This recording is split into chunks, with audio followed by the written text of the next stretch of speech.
I think I have finally found, and I sent this to you, two weirdos who will never be on our show, Yeah. and nor do we want them. Nope.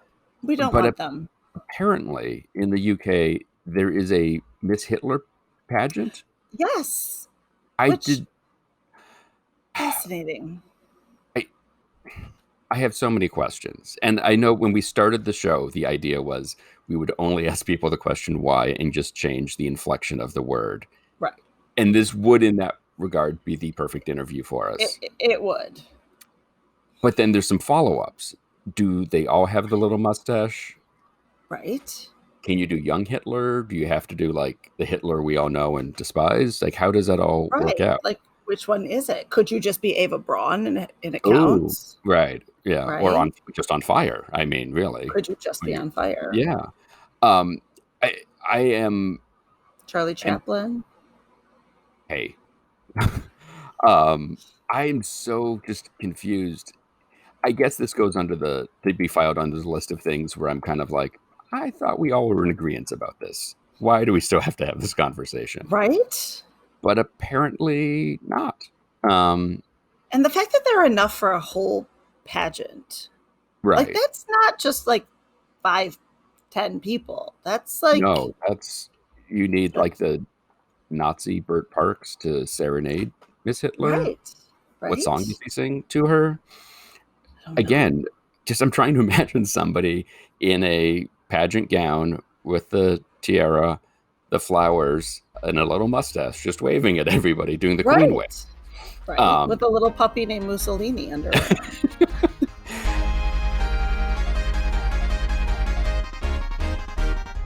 This is Why, with your hosts, Heidi Hedquist and Luke Poling.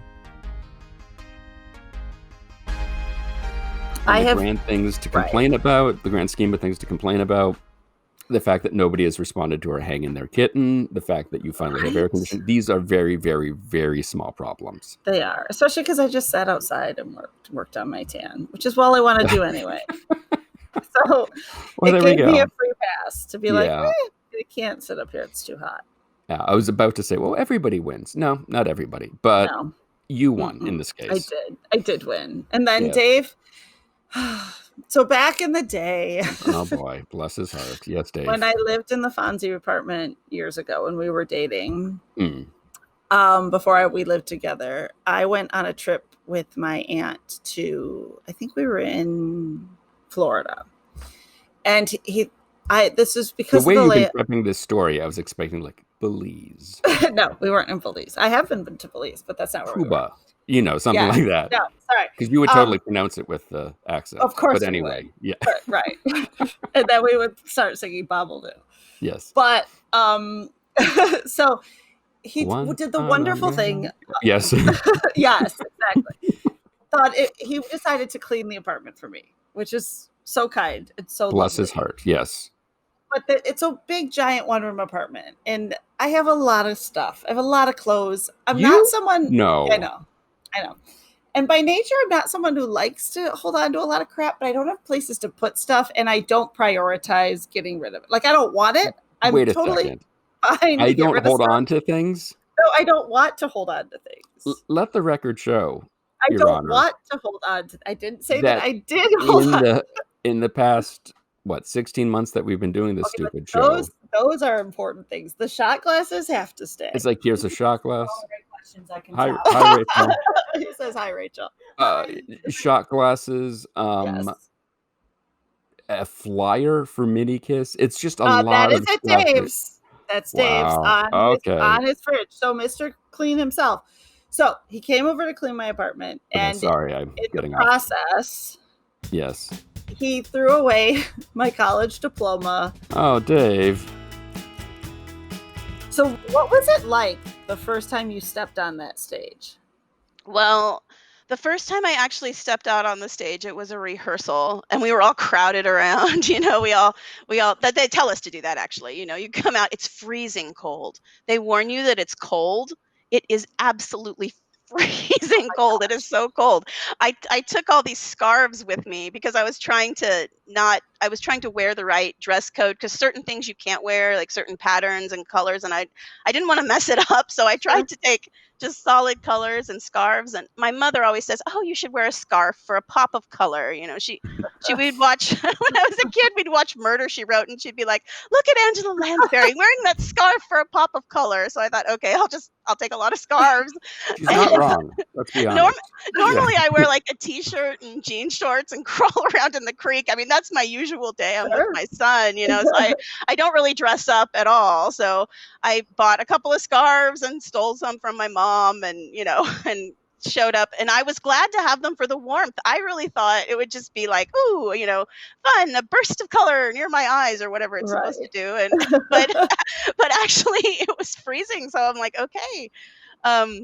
It was very cold, and we did these hometown howdies, and you're supposed to say, they ask you a question about yourself, but you don't get that.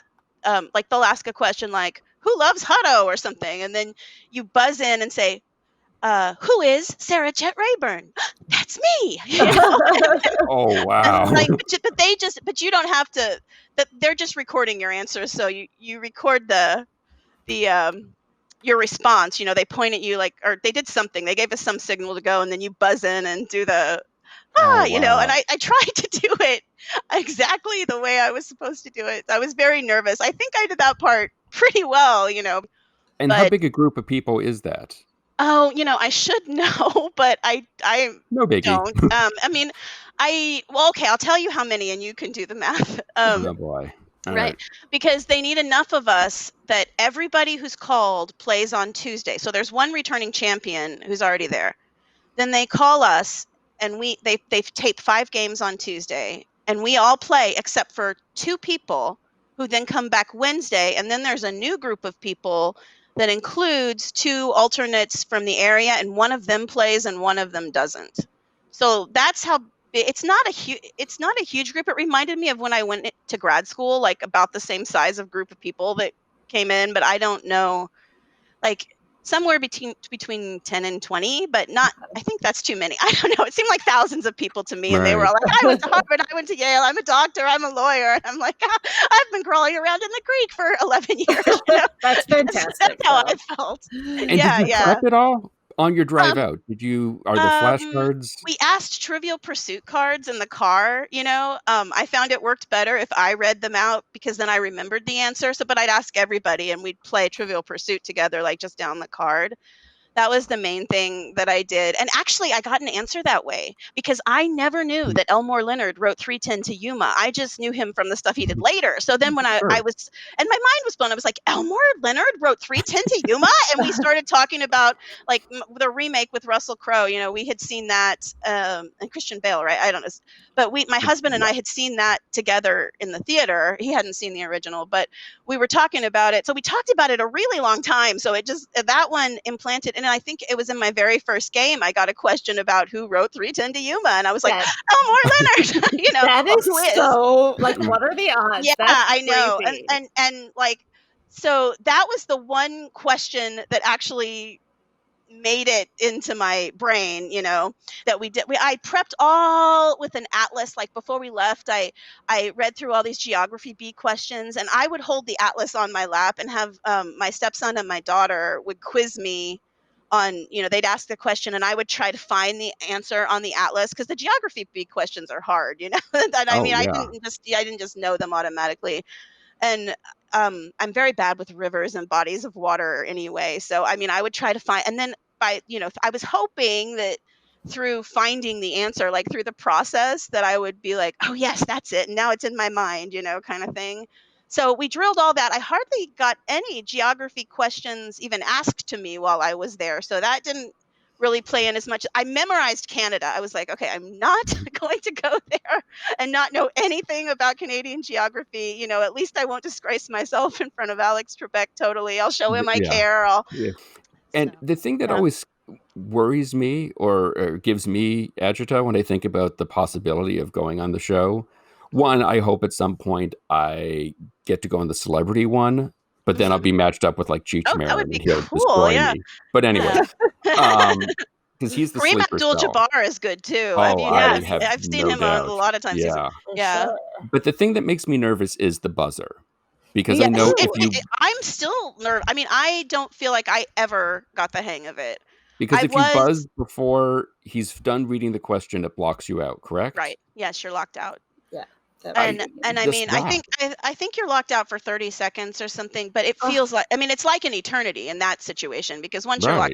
you're locked out, you know. right. And I could never get the timing right. I still don't feel like I have the timing right, you know, and um It I stresses don't me know. I out. tried when I first went in during the auditions. When you go to audition, they tell you wait for the light. There will be a light that comes on. You wait for the light and then you buzz. That's your signal. It's okay to buzz. But in the auditions, I mean, not everybody who goes to the audition is going to make it on the show. So the competition isn't as intense. You know what I mean? And everybody's kind of like, "What? The light?" By the time you get to the show, everybody's like, "Okay, the light, bang!" If you wait, there are these blue lights on the sides of the boards. But if you wait for the light, it's too late. I mean, by the time you, at least for me, maybe it's like slower Right. reaction time with age or, you know, whatever. If you wait to see the light, it's too late. Somebody's already buzzed in. So the light barely flickers. I mean, the light, if it even does show up at all, it's like, bink. I mean, it's gone because someone's already buzzed in. So then they advise me, you know, try to do it with the cadence of Alex's voice. Try to time it so you're ringing in after he finishes reading the question. Because there's a human being controlling the lights. So Okay. so you have to kind of try to listen. But then in my mind, I'm like, okay, well, am I buzzing in a little too early when I'm not getting it, or just a hair later than somebody else, or you know, is the guy with the lights just having fun with me? I'm just kidding. Right. Right. You know, yeah. I mean, I'm sure I wouldn't think there was anything like that. I mean, they're very professional there and it's like the most honest show. Like there no cheating on this game show. But yeah, you in your head you don't know for sure. They have computers and they can sit and watch what's happening, so they know if there's a problem. And like during rehearsal, they're able to coach you. They can see who rings in first, second, third, and who's locked out and stuff like that. So they coach the contestants so we don't look like idiots. But I mean, they give us all the same coaching. No one gets any kind of special Right. help. You know, during the rehearsal, they'll openly come up and give you different ringing in advice. Like I had to hold the signaling device in both hands. It wasn't working for me in one hand. I look crazy, you know. I look No. people. What No, was your yeah, I mean, methodology for that? Because I know some uh, people press it like an elevator where they're, like, hitting it 50 mm, times. Are you just a my one go and they tell us they tell us to not ring in just once. We're supposed to ring in repeatedly until someone is acknowledged. So I guess I did it really zealously. A lot of people commented on it online, but you know, that's what they advise us to do. You know. So what's it like? I mean, I've always they say, like, the TV sets look smaller in person than they do on TV. What's backstage like? Is, like, Ken Um, Jennings and Jeopardy James in a hot tub? What's that that'd be situation back great. there? That would Is have there, like, been a so robe if you entertaining. win? No, Or you do get a hat. Everybody gets a hat. Oh, You get okay. that when you lose, you know. Like, thanks. And well, no, it's pretty nice. They're so nice there. There's like a, I mean, I don't know. It's a room where the contestants go. I mean, I guess you could call it a green room. They didn't say the green room, but I mean, it's a room where the contestants wait. So like the contestants room, and you're kind of sequestered in there like a jury.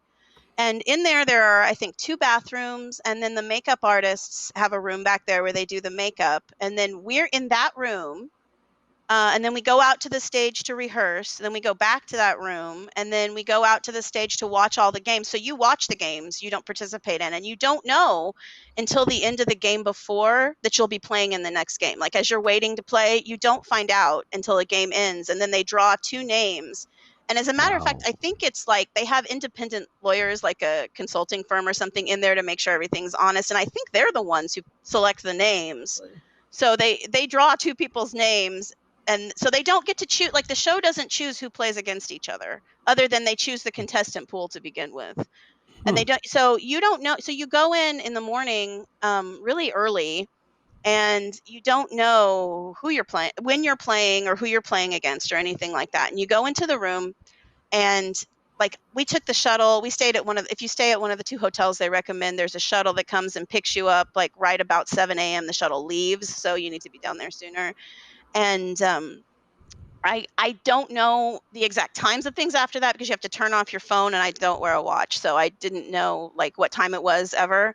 But in the morning, basically, they go over a bunch of things with you, like a bunch of different rules, Mhm. and it takes quite a long time, but it's pretty entertaining. I mean, it's like watching a one-woman show, and it's very, very entertaining and informative, and you're learning all the rules, and then you go over kind of like what you might say from based on the material you provide the show with. They pick 3 anecdotes that you could talk about and put them on a card, and then you get to select which one you want to talk about, but Alex is free to ignore that. So um, so Like, nope. yeah. So I mean, he chooses what you'll say so you're never quite sure what you're going to be saying on the stage, but you have an idea.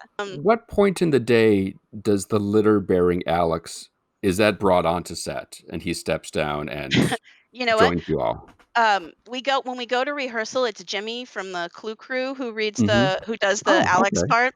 So we don't actually see Alex Trebek until we tape the first show. So which is sometime Tuesday early afternoon before lunch. Like maybe late morning. I don't know that I didn't have a clock. So Right, um yeah. but but we don't see Alex until he steps onto the stage to tape the show. So your interactions with Alex Trebek are very, very limited. Mhm. But still, I was so I don't know, like, just so fortunate because I won and I kept winning, I got to keep seeing him and interacting him and playing the game. So I had this Right. fantastic experience, while it's happening to you, it's so surreal. You think like I was thinking about it like if you're a little kid, you know how when you're a little kid and somebody moves in next door, you first thing you go look like do they have kids, who's moving in and imagine like if it was Mr. Rogers and he was your neighbor for real. And this is how I felt because I watched Jeopardy since I was a child and suddenly Alex Trebek is talking to me. He's Right. looking right into my eyes. I don't have to imagine playing the game. I am playing the game. And for me, I mean, I watched Jeopardy since I was 5.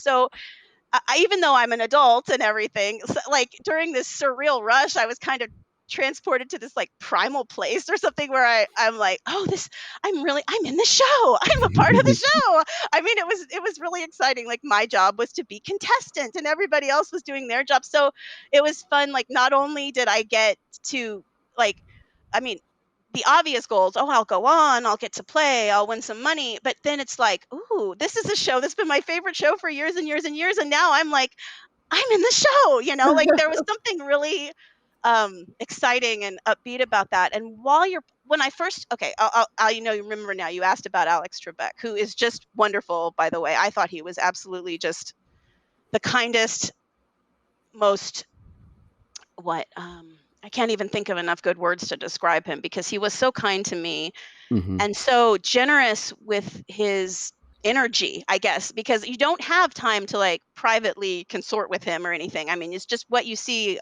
in the show is what happens. But when you're right there and he's standing right next to you, he has such a positive energy and he showed me such kindness that I really appreciated that. But when he first walked out on the stage, of course, like everybody there wants to be on Jeopardy. Everybody loves Jeopardy. Everybody loves Alex Trebek. So when you're waiting for him to walk out, you're kind of thinking, oh, is he okay? Because that's the first thing you think of now.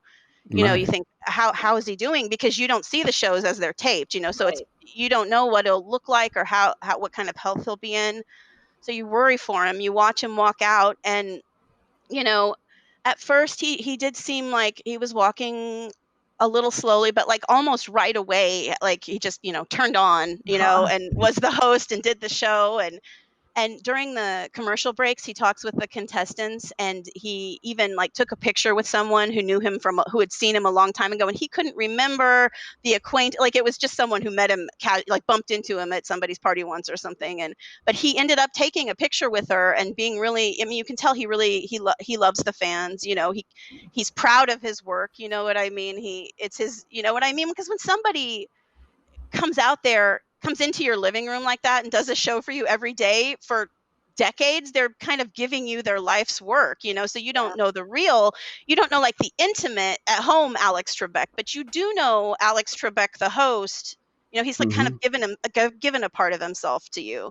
And I think he really cares about that. And he's really invested, in his, in in being the host of Jeopardy and in trying to deliver what the fans want, you know what I mean, in a Mhm. reasonable way, you know.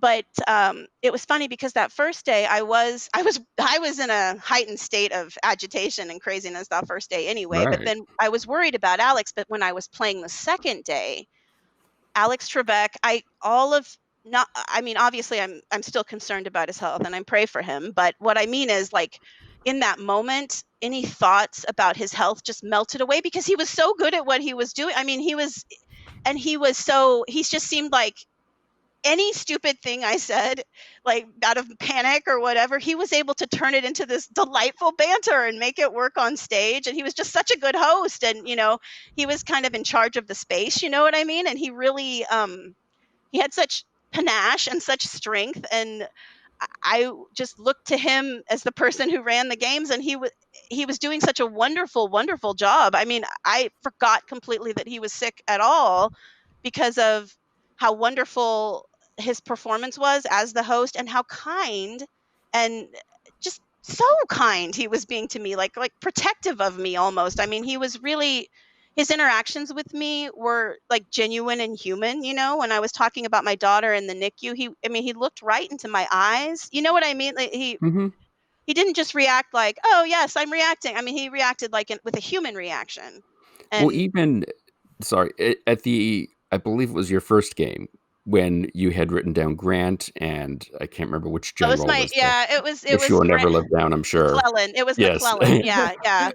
But Well, I thought I would never live that down, and then it was the Shaka Khan thing that seemed to like go viral everywhere. But well, I I mean, mean, at first I was very embarrassed. Well, not that was my second game, but it was the first game that a lot of people saw because the first game was preempted by the NFL draft in a lot of, like, I on the see. West Coast and East Coast a lot. So, um, But I but yeah, even that saw, was like, my, the CNN headline was Jeopardy contestant does something that has never been done before. And, Yeah. like, part of it's like, "Oh, and this is clickbait." But then to go yeah, back to what you were saying about Alex, you start apologizing for explaining mhm, your logic I on did. why you went with the answer, and you're like, "Oh, I'm sorry," and he just goes like, "That's fine. Let's talk about this." And Yes, of and anyone I to I say, tell you "These are what, the rules of Jeopardy. Here's how we do this," to be Right. like, "No, we're gonna talk about right, this now." Mhm. right. That's what I mean. He was so kind to me because he could have handled that a completely different way. He could have he could have just dismissively shut that down and said, "Hey, we need to get on with the Right. game," or, Right. this is not the time for this." And then they could have just edited that right out and it wouldn't have been in the show. But instead he kind of took it and ran with it, and suddenly that was my personality. I'm so chatty, which I am. but, he made it work in a positive way. And that's the thing. It's Alex Trebek's the star of the show. You know what I mean? He decides where the energy in that show is going to go. And when I started, I could not believe I did that. I was so mortified. I had been thinking McClellan, Grant, but I actually thought of McClellan, but this is kind of crazy. The reason I thought of McClellan was because of a series of anecdotes about McClellan and Lincoln I had read in a book for speakers that I read in my parents' bedroom, like when I was 11. Like it was they always had it up there, so I go up and read it sometimes because it was funny. And I'm like, this is a really spurious source. Like, I don't know if I should be basing my Final Jeopardy on this. So I think I'm just going to put Grant because that's way safer. And because and then I was like, oh, it should have been McClellan. And I just blurted it out, McClellan, maybe. And then I was like, oh, I'm talking. It wasn't like, it was completely just spontaneously me being an idiot. You know what I mean? Just talking without even like how the answers just came flying out of my mouth at that point. Just words were just coming, and I was just mortified. And he was so kind.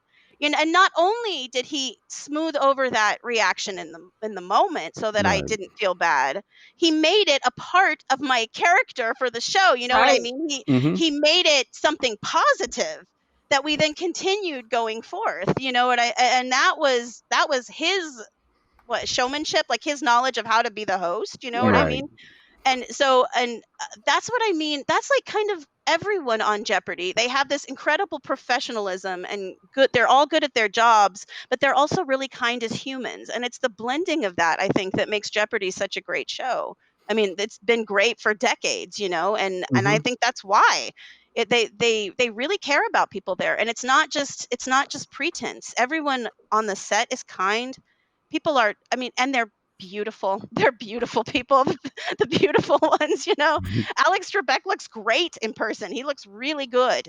And Mhm. Sarah from the Clue crew who interviewed me, she's just gorgeous. I was so happy I didn't tell her that because all I could think was, "Oh, you're beautiful." Can you imagine how like, "You're beautiful." I mean, but she was so good at the interview too. Like everything they were doing, I was like, "Oh, you're so good at your job." I was so and the makeup artists, Lisa and Sandy, I met them both. Lisa did my makeup every time, and she was just so nice. Like I felt like really, really, like I was just talking to a friend. Like she was so kind to me, and she even like when she realized I liked the lip gloss, she would let me smell the lip gloss. Like this is the vanilla one, and this because I thought the lip gloss smelled good, and I mean, she she talked to me just like you would talk to someone, well, someone human, you know what I mean? Right. And you don't necessarily know that you're going to get that on a television show, because I think Hollywood has this reputation of being really fake and, Right. and I mean, and I suppose it often is. And obviously what they're trying to do there is make a TV show, but they're still really kind people, and their TV show is about celebrating excellence. So many Yeah. shows are about like, come on here and look like an idiot and let's see how stupid and let's set you up, and you know what I mean? Like Jeopardy is a show that tries to make people look better and to celebrate virtue. And I mean, there's just not a lot of that. Yeah. I mean, maybe there is. Maybe there's more of it than I realized. But I was really happy. I was really happy there. Yeah. So yeah, I think you're right. I think it is more rare. Now, you're not only a four-time Jeopardy champion, you're also an author. I And am. you said you've got a new book coming out too? You have Yes. 2 already, Yeah, correct? yeah, yeah. Well, I published one called Night of the Pom Pom when I was 19. And I just did that I finished I've been writing, like, I started my first novel when I was 4, and I finished my first novel when I was 13, different books. But I mean, I finished something when I was Sure. 13, wrote 3 drafts of it by hand with an ink pen. So, I mean, I'm fairly, like, that's my Whoa. identity. So I published at 19, which sounds really early, but actually I had written, 10 books up to that point, but just hadn't had any success publishing them, and I didn't have any connections or anything. So I just read a lot of books on how to write a good query letter and just sent a bunch of query letters, and I finally got the attention of somebody at Simon and Schuster at Pocket Books. It was an imprint of them at the Mhm. time, and somebody just one of the interns like fished one of my manuscripts out of a slush pile and started reading it and thought it was so funny and showed it to the other interns, and they thought it was so funny and showed it to the editor. And then there was a beheading in that one, so they didn't want that one, but they said, "Well, send something else if you have it," and that's how my first book got published, Night of the Pom Pom. But then I was in college, and there was a lot going on, and I just, I thought I didn't really get the successful, publishing career I had hoped, publishing novels. But Sure. but when after Penelope was born, I thought, I never quit the novel writing. I was in grad school, but working on a dissertation about the Elizabethan complaint poem and Mary Queen of Scots. But I just As you do. stopped. I just stopped. Well, but I just kind of stepped away from that because I wanted to be with my daughter, and kind of my life pulled focus, and I just kind of I thought, well, you know what? What I really care about is writing, and that's what I should be doing. And my husband said I could, and so I thought, well, because he's like, I can support us financially while you figure this out and do your creative writing. So that's what I chose to do. That's what I've always done. And so now I'm writing books that I really love. So I have this series called Limitless Night, and it's Mhm. actually a 6-book series. 3 of the books are out now, but it's a series of 2 interlocking trilogies. So you have the first book has 2 narrators. Then you jump 6 months earlier, you get a prequel trilogy with 1 narrator. Then you'll go in the 5th and 6th books back to the first 2 narrators, because in the first book they're kind of dipping their toe into this mysterious world, but then you get a much fuller picture of actually what that world is and what's going on fully. So I'm actually really excited about it. I just That's actually the book just became it's available to buy on Amazon now. The third book, it's called The Call of Silver Knights. when you're talking 6 books into a world, that's quite a world you're building to begin Yes, with. yes. Well, and I mean, it's about, I started out having this like fascination with dead women talking. That's a better way to go. I can get there from my Yeah. dissertation. I started writing about the Elizabethan complaint poem when I was working on a dissertation, and the complaint poem kind of grew out of this tradition of like there were earlier texts like A Mirror for Magistrates where you'd hear the complaint of the Duke of Buckingham, and someone would come back and some ghost would come back from the dead and tell you, here's what I did and here's where I went wrong. Don't be like me. Don't walk in my errors, or but these poems were the Elizabethan ones that I was looking at in the late Elizabethan period were after sonnet sequences. They were very frequently found appended to sonnet sequences, and they were about women, like Rosamond, the mistress of Henry II, and the woman's ghost would come back and tell you, but she didn't tell you, don't be like me. I was so wicked. Even though often these women were viewed as wicked, they were like, they lied about me. Now here's the truth about me. They lied about me. They besmirched me. They killed me. This is who I am. My ghost is haunting you to set the record straight. So, and all of this talk about love and blah blah blah, that was this construct they forced onto me, and then they told all these lies about me and killed me, so I'm haunting you. So I mean, that's and so I was always interested in the idea of these hauntings as a way to tell the truth. And so that's I started asking myself, Sarah, why are you so fascinated with the idea of like ghosts and haunting? And I thought, well, because it's a way to tell the truth. When you're dead, you're free. And then I thought to myself, Sarah, when you're dead, you are not free. Like, you just think that, because in life, all these accidents happen and you feel like you don't have control. You're afraid to take risks because you might die when you're dead. Oh, you're free, but that's ridiculous. Like I started saying to myself, Sarah, what we have is life, and when you start romanticizing death, that's kind of delusional thinking. What you need to do is do something with your life. So Limitless Night, the first book, is about two people who are in love. And one of them is deeply romanticizing and fetishizing death, and so falls into harm. And the other person goes to rescue him. But that's just one of the themes in the book. It's actually what he has fallen into is this, I always seem to be writing about like mysterious cults who, I don't know why. I actually write about a lot of stuff, but everything I publish seems to involve some cult of mysterious women doing, whatever. And We all have our niche. yeah, so it just seems to come back again and again in my work. But no, the Limitless Night, the first book, begins with a girl who has nowhere to go. She's new in town. She has a car, but she can't drive very well. She doesn't want, she's angry. She doesn't have any friends. And then there's this other girl who needs a car and just goes, they've only met like one time, and she's like, I need a car. And, and she takes her car, she kind of commandeers her car, and they go to follow this guy, Noah Rogan. It's this girl, Tivia Dillon, her boyfriend, Noah Rogan, was like so madly in love with her. They were just, they had that kind of adolescent love you always have in YA novels, where they're just lost in themselves, and, and then he just disappeared and nobody knows where he went. Then she sees him at this homecoming game, but when she looks into his eyes, he looks past her like he doesn't know her. And so she's like, well, that's not Noah. She says that she can see for herself that it's Noah's body, but it's not Noah's mind. So she doesn't know what's going on. So she follows him, and this leads to murder and mayhem. And basically they find this list, this kind of a hit list that this not Noah is using. And he kills this witch. That's the first person on the list.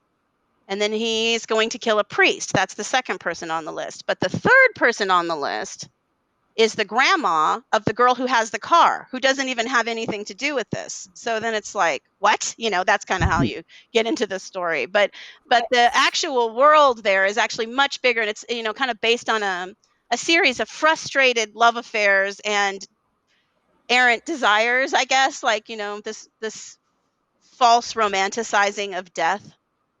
And then it also has some stuff about, not relying on fossil fuels because you're relying on ghost power instead, which is actually much worse. The resins of that. Oh my gosh, Oh, Oh, yeah, that's So not good for the I feel ozone. like so I just finished the third book in that series, which actually is my favorite thing I've ever written. So that's awesome. yeah, I feel like I should be describing it like making more of a pitch, like go buy it now, or you'll die and Right. not know why. Yes, that is the perfect It pitch. won't be romantic like you think. That is the perfect pitch for this show. Sarah's books Limitless Night, Astral Plane Jane, and the brand new Call of Silver Knights are all available on Amazon or wherever you get your fine books. You can also follow Sarah on Twitter, where she is at SJett, Jett, Rayburn, Rayburn. Be sure to follow Why the Podcast on Facebook, Instagram, and Twitter, and check out our YouTube channel for some additional great Why content. If you're so inclined, please leave us a review and let us know how we're doing. Today's show is produced by myself and Heidi Hedquist. Our reluctant executive producers are John Sauvé and Sandy Stone. Our graphic designer is Samantha Mustonen. Our intern is Randy Jeanette. The theme song was performed by the Electrosyntho-Magnetic Polyphonic Orchestra. This one's for Philippe. Thanks for joining us. Flash, we're coming home.